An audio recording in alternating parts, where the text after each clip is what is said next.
केवल पितृ मुक्ति से ही सब कुछ नहीं होता, ध्यान से सुने, और खास तौर से वो धर्माचार्य सुने जो इसके मठाधीश हैं इस धरती के ऊपर, पितृ मुक्ति के मठाधीश। बड़े उपाय आते हैं यूट्यूब पे, देखिए आप, पितृ मुक्ति के ये उपाय है, पितृ मुक्ति के वो उपाय। ऐसा लग रहा है ऐसे कि परचून की दुकान है कि 10 रुपए दिए नमक खरीद लिया, मुक्ति हो गई। अरे दुष्ट बैठे हैं पितृ, पकड़ के बैठे हैं, लतिया के बांध के बैठे हैं आपके पितरों को, हिलने नहीं दे रहे हैं, जूते चला रहे हैं, उनसे गंदे काम करा रहे हैं, आप ही को पतंग करा रहे हैं, दुष्ट। और अगर आपने किसी तरह बहुत बड़े धर्मात्मा भगवान परशुराम की तरह हैं, अपने पितरों की मुक्ति भी करा ली, तो स्मृतियां रह जाती हैं उनकी। वैसे ही काम करती है स्मृति जैसे कि पितृ बैठा हो, पितृ बात कर रहा हो, वैसे स्मृति बात करती है, और वही हरकत करेगी जो पितृ करता था। भगवान परशुराम स्वयं नहीं बच पाए, उनसे बड़े तो आप में से कोई है नहीं यहाँ कि भगवान परशुराम से कोई बढ़ के हो। यहाँ पे भगवान परशुराम से बढ़ के तो कोई पैदा भी नहीं हुआ। हम ऐसा कोई तपस्वी नहीं मानते जो भगवान परशुराम जैसा हो। 1 मैन आर्मी, अकेला आर्मी, अकेली, एक आदमी पूरी आर्मी, और वह व्यक्ति जो कभी हारा ही नहीं। भगवान भोलेनाथ का एकमात्र शिष्य जो कहलाए वो भगवान परशुराम कहलाए, बाकी सब भक्त हैं शिव के। उनके पिता की हत्या हुई ऋषि जमदग्नि की, उन्होंने पितृमुक्ति की। पितृमुक्ति के बाद क्या हुआ? पितृ तो मुक्त हो गए उनके, लेकिन पिता की उनकी स्मृतियां रह गईं बदले की, जो उनकी हत्या हुई थी। है वंश के क्षत्रियों ने जो उनकी हत्या की थी, हत्या के समय उनके अंदर जो स्मृतियां बनी बदले की, संघर्ष की, लड़ाई झगड़े की, वो स्मृतियां परशुराम में शेष रह गईं। और परशुराम जी ने 21 बार उन क्षत्रियों का विनाश किया।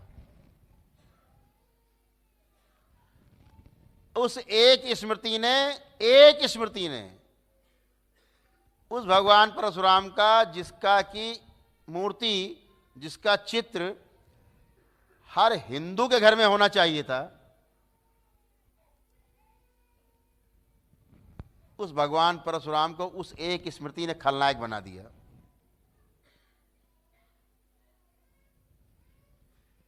और केवल एक वर्ग विशेष का एक चहेता बना के छोटा सा छोड़ दिया,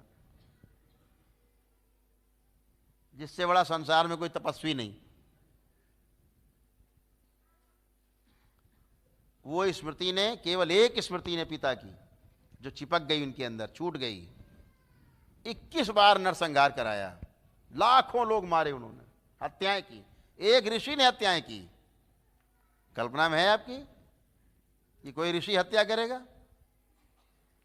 तब हनुमान जी ने जब 21वीं बार लोग उनके पास पहुंचे रो के कि प्रभु ये हत्याएं कर रहा, बचाइए, हम लोग क्या दोष है? तो जामवंत जी और हनुमान जी थे, उन लोगों ने चर्चा की। भी हनुमान जी ने कहा कि चलो इस कार्य को हम ठीक करते हैं। वो परशुराम जी के पास गए, उनको रोका, मना किया, वो नहीं माने। फिर हनुमान जी से 5 दिन तक लगातार परशुराम जी का युद्ध चला कि हम तो मारेंगे। हनुमान जी ने कहा हम तो रोकेंगे। 5 दिन लगातार युद्ध चला। अंत में हनुमान जी ने कहा कि ऐसी कौन सी बात है भाई, इतना बड़ा ये तपस्वी और हत्याएं करने में लगा हुआ है। तो उन्होंने पकड़ के परशुराम जी को और पेड़ में बांध दिया बेहोश करके। और जब उनके मस्तिष्क के अंदर गए वो, तो उन्होंने देखा अरे ये तो स्मृति पड़ी हुई पिता की, इसकी हत्या की, बदले की, इसके कारण ये व्यक्ति हत्या पे हत्या करता चला जा रहा है। वो कथा है आगे, पितरों को लाए, उनकी स्मृतियाँ उनमें समाहित की, पितृलोक से ला करके सबको, पितरों को, फिर वापस पितरों को भेजा। तब हनुमान जी को उनको उसमें लाए परशुराम जी को, हनुमान जी। तब परशुराम जी को जब बताया गया तुमने इतनी हत्याएं की, तो पश्चाताप से पूरे भर गए कि मैंने इतनी हत्याएं की। और उसका पश्चाताप किया परशुराम जी ने, और जितने लोगों हत्याएं उन्होंने की थी उनका सबका श्राद्ध फिर से किया, उन्होंने सबका श्राद्ध किया। उस सभी के पितरों को मुक्ति दिलाई। तो स्मृतियां रह जाती हैं। ध्यान रखें, धर्माचार्य लोग भी, बड़े बड़े पीठाधीश्वर भी, बड़े बड़े महामंडलेश्वर भी ध्यान रखें कि पितृ मुक्ति से कुछ नहीं होता, आपके कुछ भी नहीं होता। इसीलिए ये आदमी तड़पता रहता है, इसीलिए तड़पता है आदमी। स्मृतियां भी रह जाती हैं। किसी 2-4 हजार 5 हजार आदमी 10 हजार आदमी में किसी का एक का पितृ मुक्त भी हो गए तो भी स्मृतियां तो रहती रहती हैं, वो आपकी जान ले लेती हैं, छोड़ती नहीं।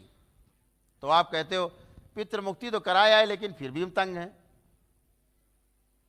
वो स्मृतियां हैं जो दरबार ये स्मृतियां निकालता है, आपकी एक एक स्मृति को निकालता है।